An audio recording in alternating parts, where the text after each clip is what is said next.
السلام علیکم بچوں، آج ہم کہانی سنیں گے آزادی اور خود مختاری کی۔ تو چلتے ہیں سٹوری برے صغیر میں ایک چھوٹا سا گاؤں تھا۔ اس میں ایک 10 سالہ بچہ رہتا تھا جس کا نام علی تھا۔ علی کا والد ایک دن گھر میں ایک پرچم لایا جس پر سبز اور سفید رنگ تھے۔ اس کے والد نے اسے بتایا کہ یہ ہمارا نیا ملک پاکستان کا پرچم ہے۔ علی اور اس کے خاندان کو آزادی کا بہت انتظار تھا۔ آخرکار 14 اگست 1947 کی رات آ گئی۔ ہر طرف خوشی کا سما تھا۔ علی نے اپنے دوستوں کے ساتھ نعرے لگائے، پاکستان زندہ باد۔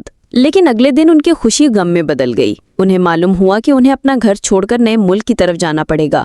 علی اور اس کا خاندان ہزاروں لوگوں کے ساتھ ہجرت کے لیے روانہ ہوئے۔ سفر بہت مشکل تھا۔ راستے میں کھانے اور پانی کی کمی تھی۔ علی کے والد نے اسے مضبوط رہنے کا کہا اور بتایا کہ ہمیں اپنے نئے وطن میں اپنا مستقبل بنانا ہے۔ آخرکار وہ پاکستان کی سرحد پر پہنچ گئے۔ علی نے پہلی بار پاکستان کی زمین پر قدم رکھا اور اس نے اپنے دل میں ایک نئی امید محسوس کی۔ انہیں ایک کیمپ میں رکھا گیا جہاں بہت سے لوگ ان جیسے حالات سے گزر رہے تھے۔ علی نے وہاں نئے دوست بنائے اور سب مل کر ایک نئے مستقبل کے خواب دیکھنے لگے۔ علی کا خاندان لاہور میں آباد ہوا۔ علی کے والد نے ایک چھوٹی سی دکان کھولی۔ علی بھی اپنے والد کے ساتھ کام کرتا اور ساتھ ہی اسکول بھی جاتا۔ سال گزرتے گئے اور علی بڑا ہو گیا۔ اس نے اپنی پڑھائی مکمل کی اور ایک استاد بننے کا فیصلہ کیا۔ اس نے اپنی زندگی کا مقصد پاکستان کے مستقبل کو سنوارنا بنا لیا۔ ہر 14 اگست کو وہ اپنے گاؤں میں بچوں کو جمع کرتا۔ وہ انہیں پاکستان کی کہانی سناتا کہ کیسے ایک خواب حقیقت بنا۔ وہ انہیں بتاتا کہ ہمارے آباء و اجداد نے اس ملک کے لیے کتنی قربانیاں دی ہیں۔ علی ان سے کہتا کہ اس ملک کی حفاظت اور ترقی ان کے ہاتھوں میں ہے۔ ایک دن علی نے اپنے گاؤں میں ایک چھوٹا سا اسکول کھولا جس میں اس نے تمام بچوں کو مفت تعلیم دی۔ اس نے اپنے والد کی دی ہوئی تعلیم کو یاد رکھا کہ کبھی ہمت نہیں ہارنی چاہیے۔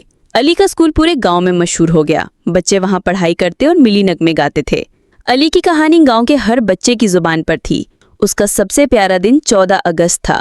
اس دن وہ سب سے پہلے اٹھ کر اپنے گھر پر پاکستان کا پرچم لہراتا۔ بچے اسکول میں جمع ہوتے اور ملی نغمے گاتے۔ علی کو اپنی نانی کی یاد آتی جو اس سے کہتی تھی کہ اس دن ہم سب ایک ہیں۔